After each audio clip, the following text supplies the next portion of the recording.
So hello, everybody. Welcome to Product AMA, otherwise known as Ask Me Anything.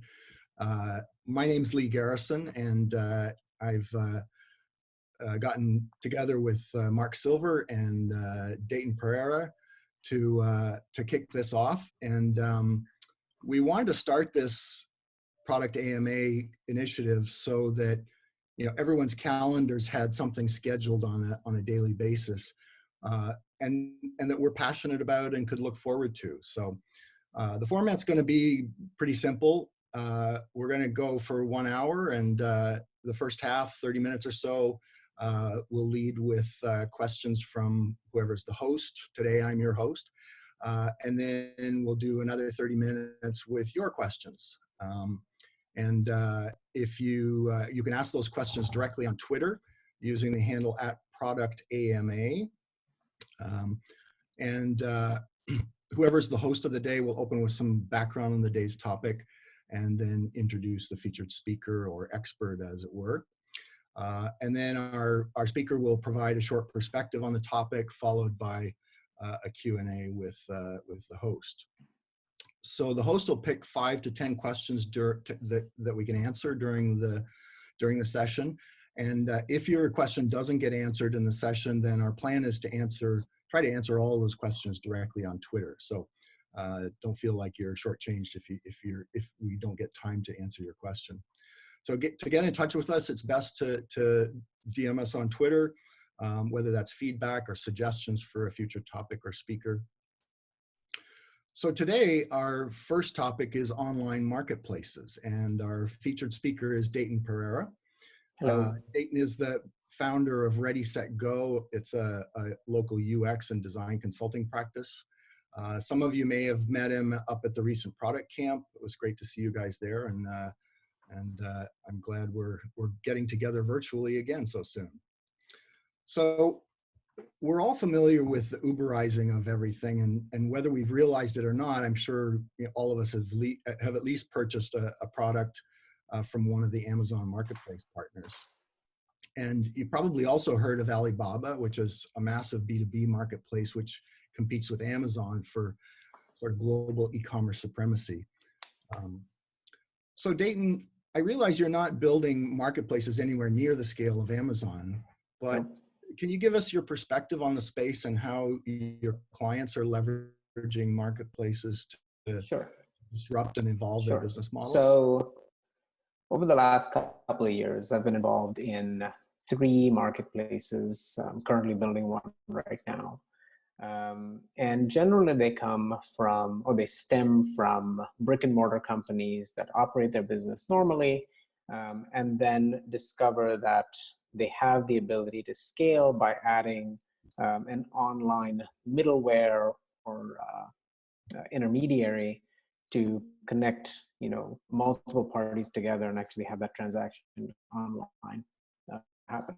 So the first example is a project that I created for True Hockey. They're a skate manufacturer, hockey skate manufacturer out in Winnipeg, and they started off supplying skates, custom-built hockey skates to many of the goalies on the NHL and even players on the NHL. The challenge they had was, or the infrastructure they have was distribute these skates to their dealers, then their dealer partners actually deliver the skate then to customers that come into the dealership to actually purchase it. Now, while this is great, what the missing piece is that True Hockey doesn't actually have any customer data available to them. They don't have direct relationships with those customers at all, and all of those relationships are generally through the dealer. Now, unlike some of the competition that they had in the space where brands were going directly to customers, what True Hockey wanted to do was actually connect, keep the dealer channel in play, because they were an important channel to actually service those customers, but actually build some kind of software that allowed multiple people that allowed customers to purchase through an online channel and then complete their transaction inside a dealership. So And the payment processing and the payment models and all that other stuff was actually handled through that market, through that online channel as well. So it was very similar to a store, but we actually used dealers that were independent businesses supplying the services and sometimes the products as well. So that was one example. The other example is what I did for AV Junction. And that was another marketplace. It was like a hiring marketplace similar to Upwork or I can't remember what the other labor one was. Upwork is the one that's the biggest one out there. So similar to that, where people in the audiovisual or AV marketplace were actually trying to connect with the people that were supplying those services and the people that had work in that business.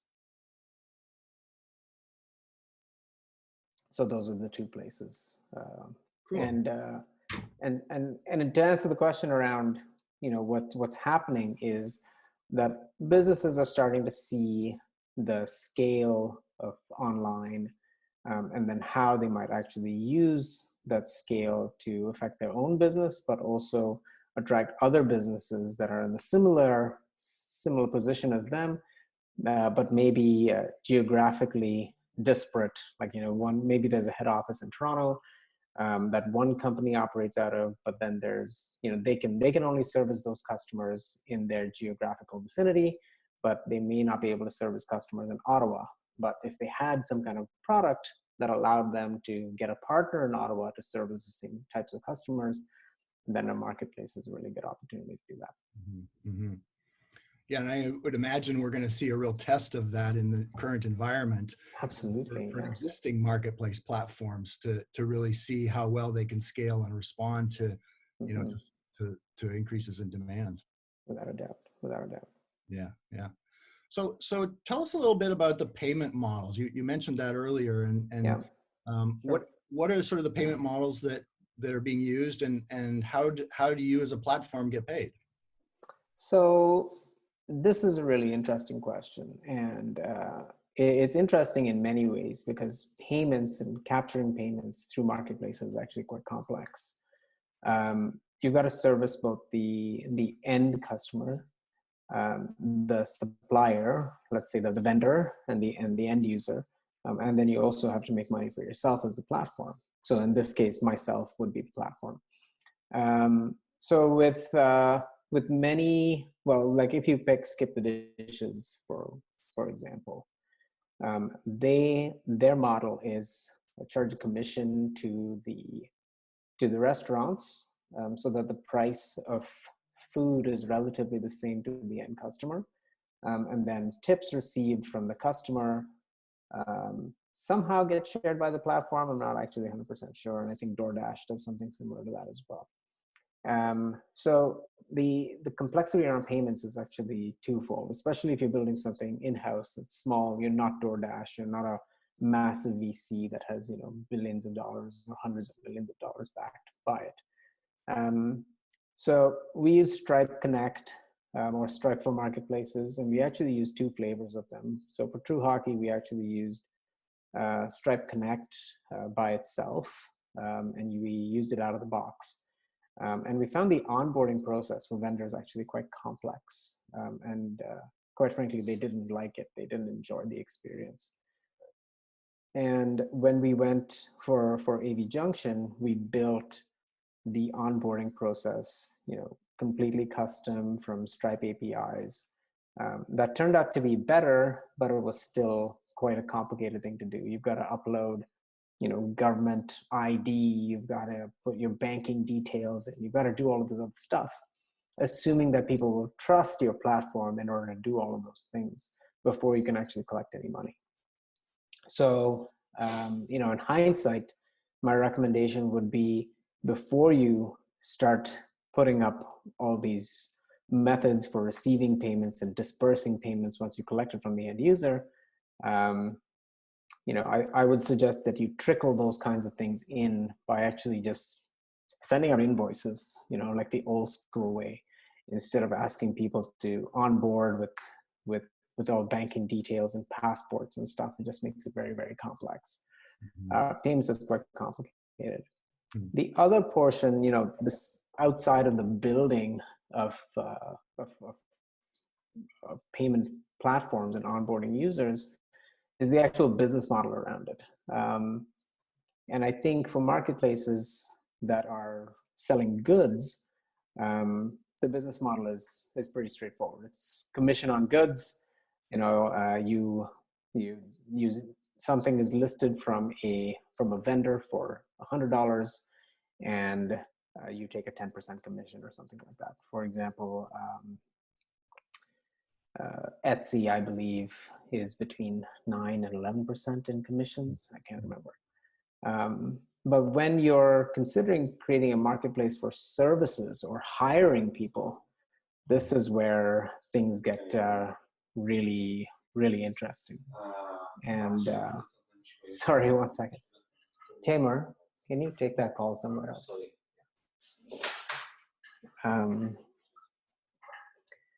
What was I saying? I can't remember now. Right. When it comes to services, a marketplace service, it's much more complex because the transactions can actually happen off platform, and as a platform, you don't actually get paid at all, which is quite difficult. So that's when you come into, or you sort of invent, subscription models, and then you've got to think about how your subscription models work as well. Like subscriptions for the number of jobs you post, or for the ones that you secure, or for the people that you hire, or for lead generation. It really depends on the business. Yeah. Do you have any sense of what portion of the marketplaces that exist now are focused on services versus goods? Like, is there a big imbalance, or is it pretty even? I don't actually know. Just by looking at the most successful ones, I think a lot of them are. I think the service-based ones are, food delivery and ride sharing, I guess. Those are the big service ones. The reason those can be quite successful is because those transactions are short, right? The relationship that you have with the person that's going to drive you from A to B is going to be very, very short. It's going to be pretty much the length of that journey, 10 minutes, 20 minutes. But, the relationship that you might have with a freelancer, let's say a graphic designer, for example, that's going to be significantly longer. It might happen over months. And so trying to make sure that those payments happen through the platform is quite challenging for those kinds of environments. Now, when you're with Upwork and you're dealing with somebody in Bangladesh that's hundreds of thousands of miles away, then you want to trust the system that the system is actually going to take care of you. But as soon as that person is next door, the tendency is to go off platform, and so the platform loses out on those opportunities. Yeah, cool. So just as a reminder to those of you that have joined the call here recently, you can ask questions directly on the Twitter on our product AMA. I think it's at product AMA. So. Yeah, use at product AMA, and we can get around to the questions in a bit.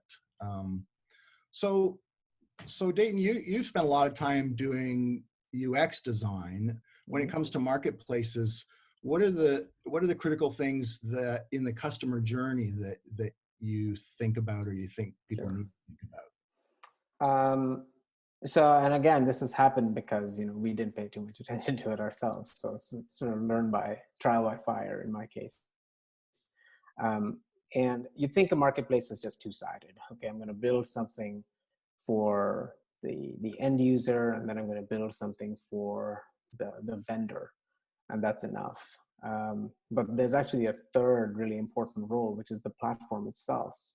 The platform has to be able to support vendors and support end users without actually having by having an actual interface. So the admin tool, basically, for lack of a better term. And this admin tool actually has to be able to play both roles, being able to support customers, being able to support vendors, being able to manage data, being able to, call a customer and provide support. And if that admin tool is staffed by people in your company, the platform's employees, then it has to be pretty robust as well to be able to provide a high level of support. So you're really building three products whenever you consider a marketplace. And the first time we did this, I didn't do that. I was like, okay, we've got to build a better admin tool or better admin systems that will allow us to actually to help and support our customers moving forward. And it can get quite complex, especially if you have a distributed support team that might be across regions or multiple offices. So that's another significant element. Yeah, are there any, have you run into any surprises in kind of mapping out the customer journey? Is anything unusual Sure. that people need to be aware of there? Well, I think when it comes to building a marketplace, the onboarding components, it's really easy to assume that people will do this X, Y, and Z, and then they're going to discover all these awesome things about your platform, right? This aha moment will come, two steps into the, once you're well past the onboarding process. And that was our assumption when we built a couple of things as well, only to learn that people got stuck at the front door. And if you're not really presenting a really clear value proposition, if you're not really fine-tuning and optimizing that login process, the onboarding process for profile completion, you're not doing that really, really well. They'll never get to the aha moment. They'll never discover why your product has any value. They'll never be able to tie that value proposition that you claim on your marketing page to the experience that they've had, and then they just drop off. And so with the latest marketplace that I'm working on right now, it's called Trucker, which is a marketplace for truck drivers, for carriers that connect to truck drivers. We've put a lot of focus on the onboarding process, the simplicity of it, the sign-in process with no passwords, for example. You can sign in with a phone number because we assume, or because we've discovered, not assumed, we've confirmed that a lot of truck drivers don't actually have computers at all. So they heavily rely on their cell phones. And the likelihood of them remembering a password is extremely low. I don't remember passwords, and that's what I do for a living, and I hate it. So being able to simply sign in with your phone, get a 6-digit code, type that in, you're in. Like that kind of low friction process to onboarding really boosts the ability to get those people to finally discover what your platform is all about instead of getting stuck at the front door. Yeah, that's great. That's great advice to really, take a look at that kind of first point in the journey and make sure that it's pretty smooth. Yeah. And there's no friction there, but it's really hard to do. And the other thing we use to find those points of friction are tools like Mixpanel, Pendo, that will, sort of allow you to dig into user behaviors well beyond once you've done all of your qualitative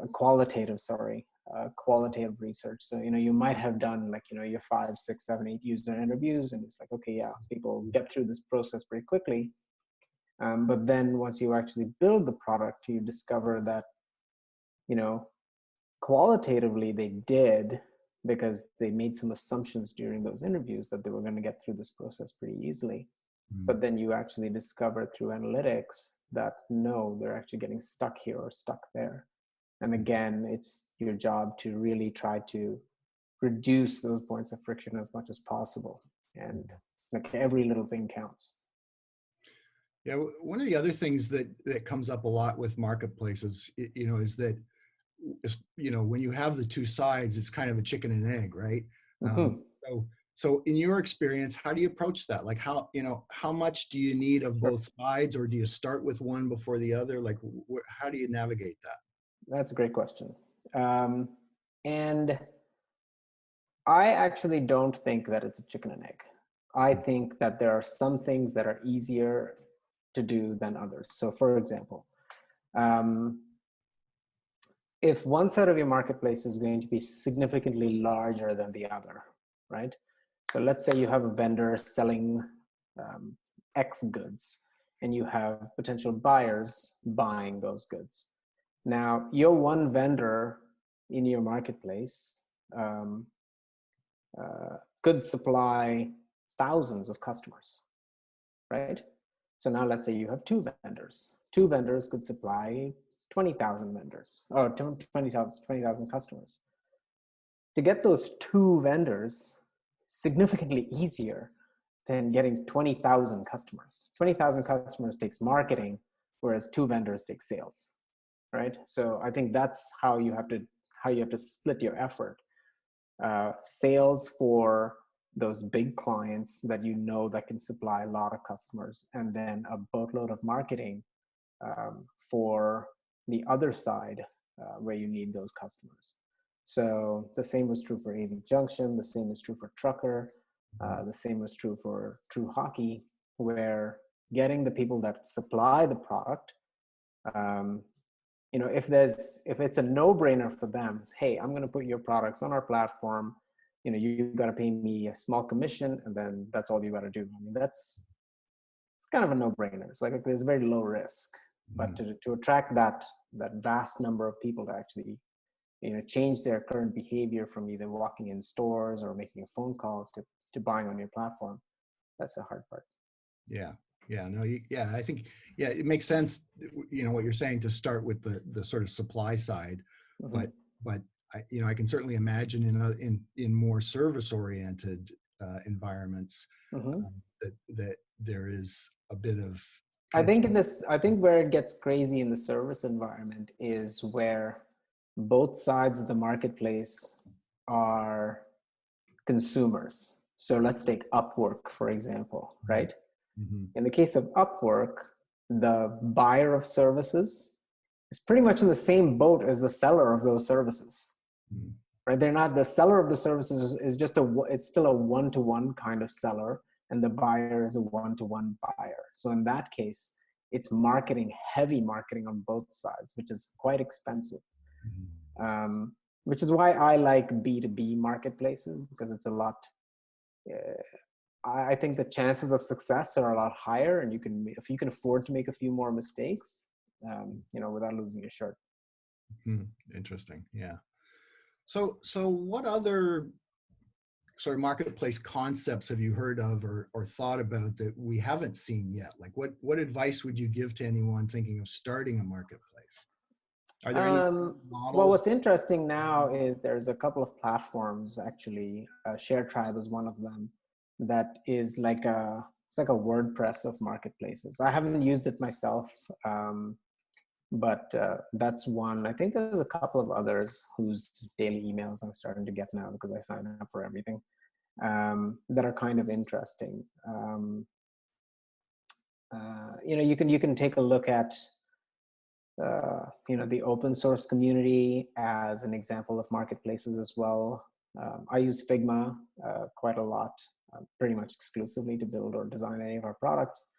And Figma just released their Figma community, where the community can share, design assets, components, that kind of thing, within the Figma ecosystem, all freely right now. And of course, as developers speak, developers that have been doing that on GitHub now for, I don't know, 8-10 years now, maybe. And recently, GitHub has launched GitHub sponsors that allow developers creating open source software or open source resources the ability to actually get paid and funded by the people using it. So that's been great as well. And so those are, I think, really great examples of soft things, soft goods, not actual hard goods, but electronic goods, where maybe they didn't start off as marketplaces, but they certainly are right now. I think Webflow, actually, another tool that I use, uses a marketplace model where you can buy, themes and whatnot. And WordPress has done this forever as well. Mm-hmm. Mm-hmm. Neat. Shopify. Yeah. Shopify has a marketplace, a massive one for vendors. Maybe we'll get around to it with some of the questions from the participants, but what are your sort of initial thoughts on the use of AI in a marketplace type of platform? So AI, I think, can come in pretty handy. Not that I've done it, I haven't used it.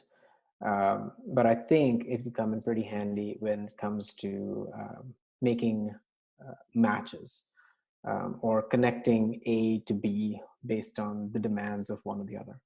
Mm-hmm. So let's say you're posting a job for something like, and that job has a number of attributes, um, and you can see that or you as a person can tell that the applicants are of a certain quality or whatnot, and you as the person that posted the job looks at the applicants, and you select applicant A, B, or C for that particular job.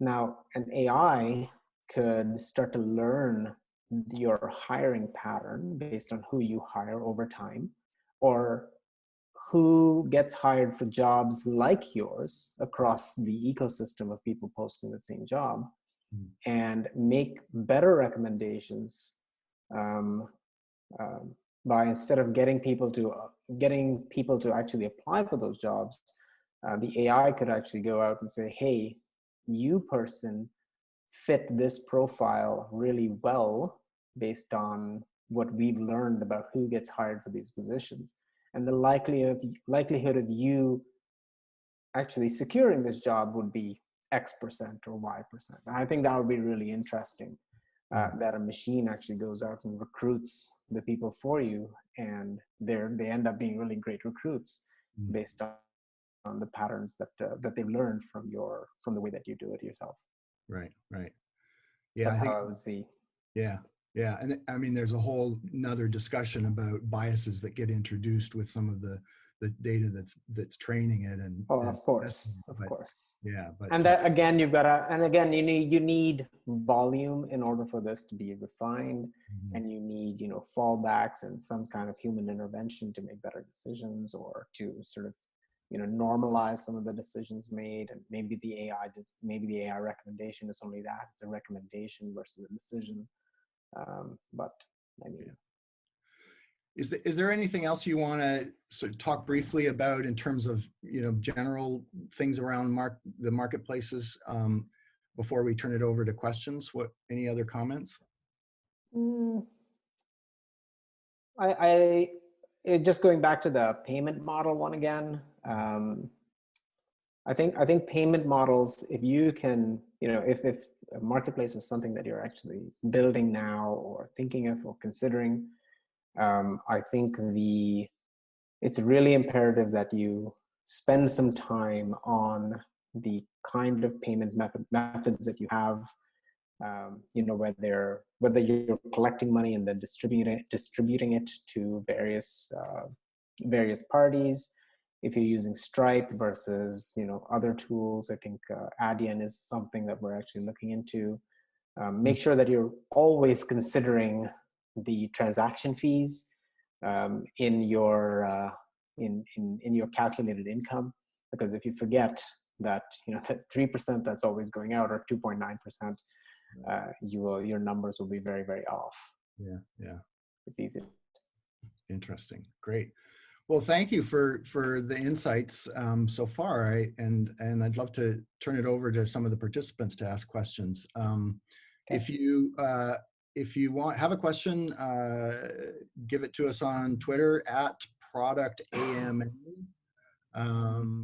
So I was telling you a little bit about the project that I'm working on with the retirees, and matching them with organizations that need their expertise either Sure. as volunteers or as paid professionals. What how would you like you sort of said, start small, almost like doing the payment transactions manually. But Sure. how would you start that in a simple way before you start building out more of it? Okay. So maybe for the benefit of the audience, if we can just remind us the project that you're working on. Okay. It's sort of codenamed right now. What's next? And Mm-hmm. it's essentially we're building out a social community, online and physical, for professional knowledge workers who are either retiring or have retired. Mm-hmm. And they want to be engaged in meaningful, purposeful activities in their retirement, connected to either organizations that could use their knowledge and expertise, but in a flexible work project way, or volunteer organizations so that they can give back, but using their expertise again, or continuous learning institutions where they could either be students or instructors. And so the marketplace that we're imagining is really one of matching, so much like you would look at a job type marketplace, Sure. matching ideal candidates. So I think so if you're thinking about what is some of the first things that you might be able to do to validate an idea like this, or maybe the validation part is already done. Mm-hmm. Is it? We More or done less. it manually, like as I said to you before, high touch, low tech, Sure. Yeah. but not on scale at all. Okay. Yeah.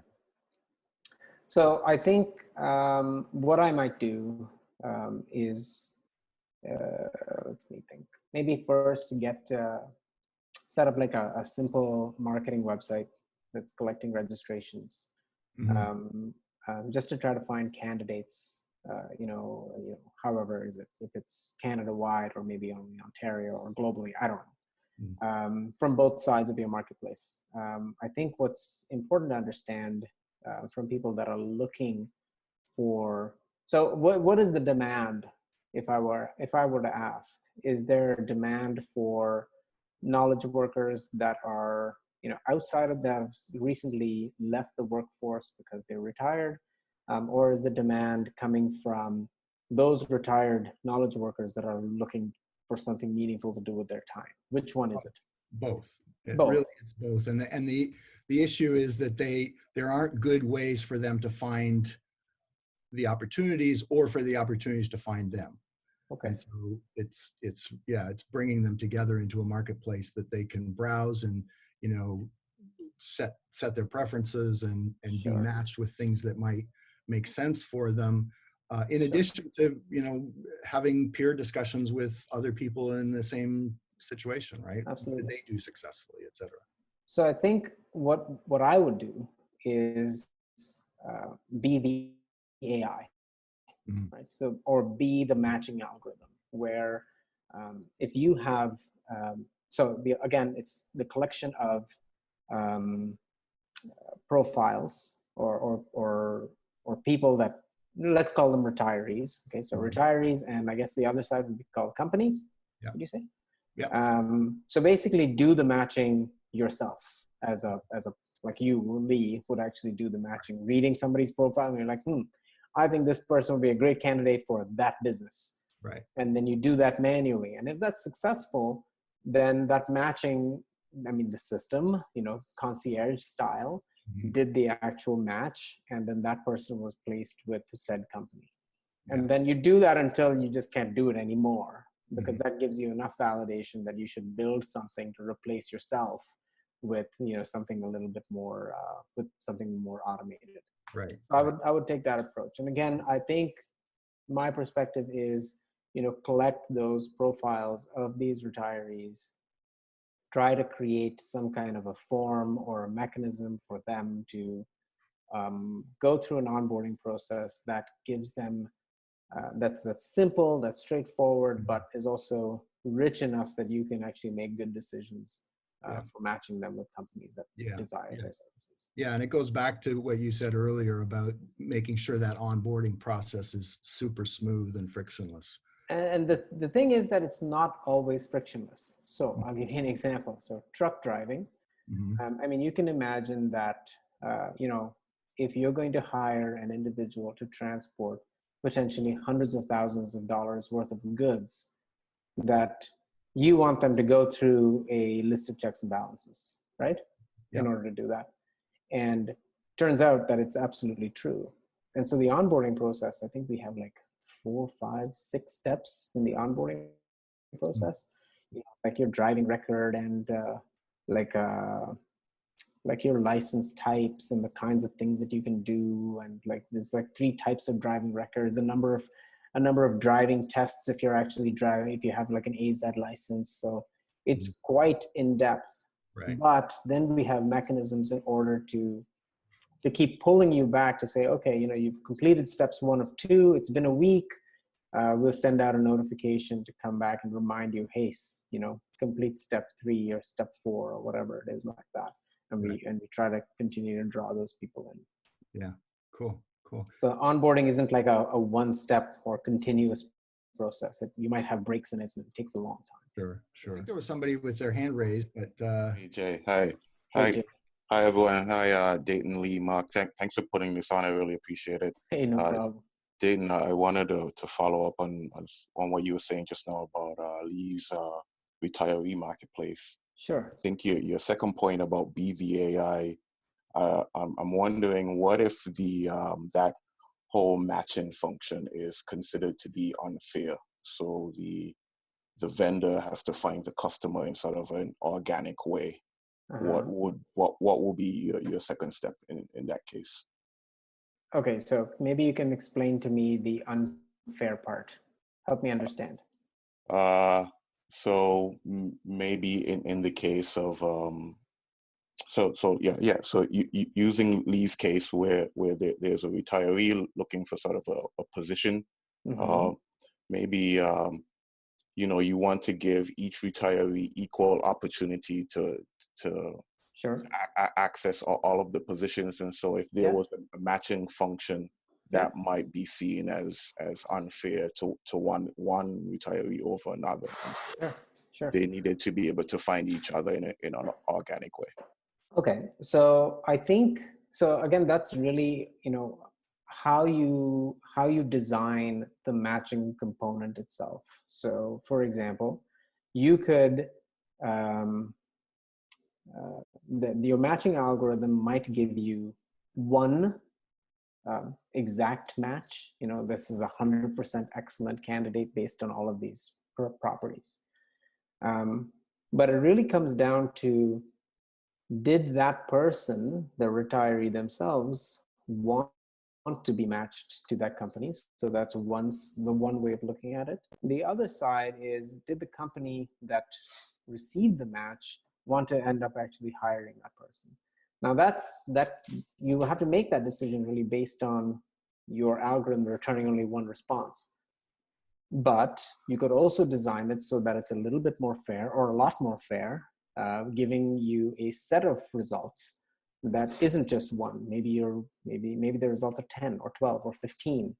And that 15 is actually ranked on some kind of scale. And again, this is the quality of your matching algorithm, how the ranking is actually performed, and giving both sides of the marketplace, the retiree, the ability to apply based on a successful match, and giving the company the ability to accept or decline a match that is coming from the system. So there's still business process that goes into, you know, connecting A and B. It's just the system is only sort of bringing them closer together, but actually tying the knot has to be done by more disciplined approaches. Thank you. Yeah, great. That's a good question. Yeah, it's good. Yeah, it's good. Any other questions out there? We got a few more minutes. We can ramble on. Oh, I could go on all day. You could. Tell me which part do you want to talk about? Well, I guess maybe let's dive. You know, an area that I'm particularly interested in is the kind of prototyping of the UX in small bits, right? Yeah. Can you talk a little bit about how you've done that with some of your clients? All day. Yeah. So there's, the prototyping part is, is really sort of central to the way that we build or design products, where we'll design them in high fidelity, in regular tools or in modern tools, or what's not even considered modern anymore, standard tools. I use Figma, but there's a number of people that use Sketch or Adobe XD. Great tools, all of them. And then you'll create these flows or these UX flows and tie them together in a prototype that you then test with people from a representative audience. Really important that the audience is the representative of who your end customer is. You don't want to test, an onboarding process that you're expecting a retiree to use with, a millennial. You're going to get very mixed results, and you're not going to, get the kind of results that you want. And then from there, the prototyping only take you so far in sort of learning that if this is the right thing to do. And then once it's done, I think it's really important that you build the smallest possible thing. And this is really difficult. You want to build the smallest possible thing using some pretty straightforward tech that allows you to spin up some quick page templates in Ruby on Rails, for example, and then you're done. Or do you believe that your idea is good enough that you want to invest in more flexible, more adaptable, more better tech using, I don't know, maybe React or building a native app like right out of the gate? And those are harder to answer given that you're just starting. So I always take the approach of products are never done. You're always going to be reiterating on it, refactoring on it, or rebuilding it from scratch.